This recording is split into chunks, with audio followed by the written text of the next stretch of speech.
Welcome to the Learning Pines YouTube. We hope this video helps. In this video, I will explain how to dissolve hyaluronic acid powder, full guide.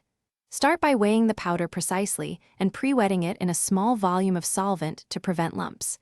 Use distilled water or buffered saline and add powder slowly while stirring gently at room temperature. Avoid high shear and keep temperatures below 40 degrees C to protect the polymer.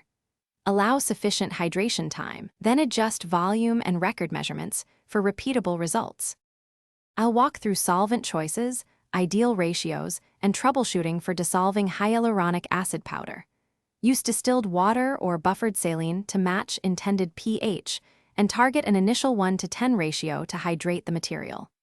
Warmth speeds hydration, but keep temperatures under 40 degrees C to protect polymer chains. Add powder slowly with gentle mixing to avoid clumps. Then let the mixture rest for full hydration and check viscosity before storage.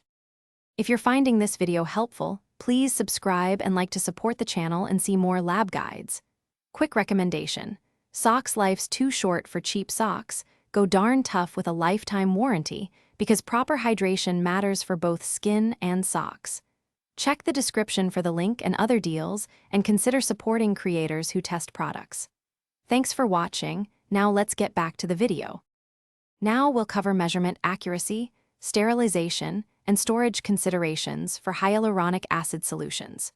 Use a calibrated scale and measure to the milligram for consistent concentrations, and sterilize equipment with methods compatible with your container. Avoid contamination by working in a clean area and using sterile tools. Label batches with concentration and date, monitor for cloudiness or microbial growth, and discard compromised solutions to maintain safety and reproducibility. Thanks for watching. Consider subscribing if we helped you.